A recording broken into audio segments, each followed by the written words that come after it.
കുവൈത്തിലെ അബ്ദലി അതിർത്തി ചെക്ക് പോസ്റ്റിൽ ശക്തമായ ഡ്രോൺ ആക്രമണം.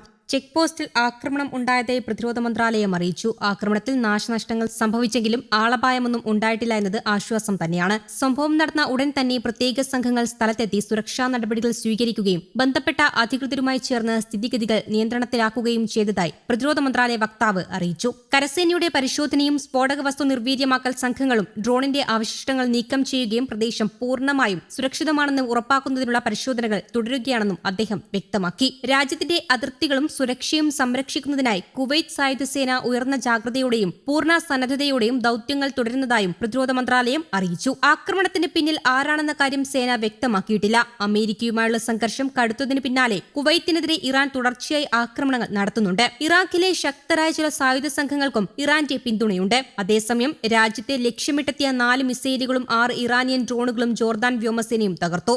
ഇന്ന് രാവിലെയോടെ വ്യോമ പ്രതിരോധ സംവിധാനം ഉപയോഗിച്ച 3 മിസൈലുകൾ വെടിവെച്ചിടുകയായിരുന്നു. 4ാമത്തെ മിസൈൽ ജനവാസമില്ലാത്ത മേഖലയിലാണ് പതിച്ചത്. ഇന്നലെ വൈകിട്ടോടെയാണ് ഡ്രോണുകൾ തകർത്തത്. മിസൈൽ ഡ്രോൺ അവശിഷ്ടങ്ങൾ വീണ പ്രദേശങ്ങളിൽ പരിശോധന നടത്താനും ഇവ സുരക്ഷിതമായി നീക്കം ചെയ്യാനും വിദഗ്ധ സംഘത്തെ നിയോഗിച്ചിട്ടുണ്ട്. 2 ദിവസത്തിനിടെ 2 തവണ ജലശുദ്ധീകരണ പ്ലാന്റും വൈദ്യുതി നിലയങ്ങളും ആക്രമിക്കപ്പെട്ടതോടെ വൈദ്യുതോൽപാദന യൂണിറ്റുകളിലും ചിലത് പ്രവർത്തനം നിർത്തി. നിലയങ്ങളിലെ അറ്റകുറ്റപ്പണികൾ അടിയന്തരമായി പുരോഗമിക്കുകയാണ്. ഇറാൻ ആക്രമണത്തിൽ പരിക്കേറ്റ അഗ്നിശമന സേനാംഗങ്ങളടക്കമുള്ളവരെ കുവൈറ്റ് പ്രധാനമന്ത്രി ആശുപത്രിയിൽ സന്ദർശിച്ചു. ഇന്നലെ ബഹ്റൈനിലെ ജനവാസ മേഖലയിലും ആക്രമണമുണ്ടായി. വൈദ്യുതി നിലയങ്ങൾ ആക്രമിക്കപ്പെട്ട പശ്ചാത്തലത്തിൽ വൈദ്യുതി ഉപയോഗം പരമാവധി കുറയ്ക്കണമെന്ന് അധികൃതർ അഭ്യർത്ഥിച്ചു. അമേരിക്കൻ സഖ്യരാജ്യങ്ങളെ ലക്ഷ്യമിട്ട് ഇറാൻ നടത്തുന്ന ആക്രമണം അയൽരാജ്യമായ കുവൈത്തിലേക്കും വ്യാപിക്കുകയാണ്. കുവൈത്തിന് നേർക്കുവന്ന ഇറാനിയൻ ഡ്രോണുകളും മിസൈലുകളെയും തങ്ങളുടെ പ്രതിരോധ സംവിധാനങ്ങൾ ഉപയോഗിച്ച വ്യോമാതിർത്തിയിൽ വെച്ച് തന്നെ വിജയകരമായി തകർത്തതായി കുവൈറ്റ് സൈനിക വക്താവ് അറിയിച്ചു. ജോർദാനിൽ US സൈനികർ കൊല്ലപ്പെട്ട സംഭവത്തിന് പിന്നാലെ ഇറാന് കനത്ത വില നൽകേണ്ടി വരുമെന്ന് അമേരിക്കൻ പ്രസിഡന്റ് ഡൊണാൾഡ് ട്രംപ് മുന്നറിയിപ്പ് നൽകിയിരുന്നു.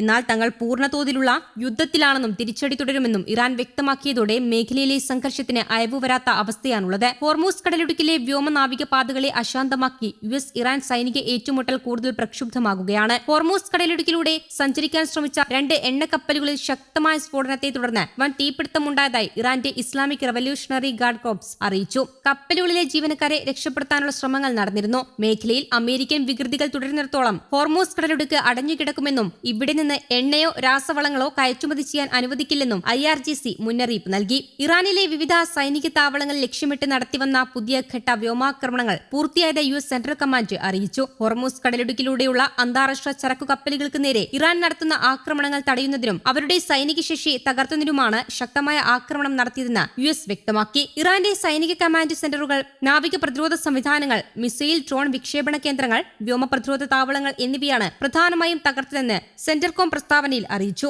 US തിരിച്ചടി ശക്തമായി തുടരുമ്പോഴും ഹോർമൂസ് കടലിടുക്കിലൂടെയുള്ള വ്യാപാര ആവശ്യങ്ങൾക്കുള്ള കപ്പൽ ഗതാഗതം തടസ്സമില്ലാതെ തുടരുന്നുണ്ടെന്ന് സെന്റർകോം അവകാശപ്പെട്ടു. കഴിഞ്ഞ മെയ് മാസം മുതൽ ഇതുവരെ 900ഓളം വാണിജ്യ കപ്പലുകളുടെയും 45 കോടി ബാരൽ ക്രൂഡ് ഓയിലിന്റെയും സുരക്ഷിതമായ നീക്കത്തിന് US സൈന്യം സഹായം നൽകിയിട്ടുണ്ടെന്നും പ്രസ്താവനയിൽ പറഞ്ഞു. അന്താരാഷ്ട്ര സമുദ്രപാതയിലൂടെ സ്വതന്ത്രമായി സഞ്ചരിക്കുന്ന സാധാരണക്കാരായ നാവികർക്കും കപ്പലുകൾക്കും നേരെ ഇറാൻ നടത്തുന്ന അനാവശ്യ അതിക്രമങ്ങൾക്ക് കൃത്യമായ മറുപടി നൽകാൻ അമേരിക്കൻ സൈന്യം പൂർണ്ണ സജ്ജരാണ്.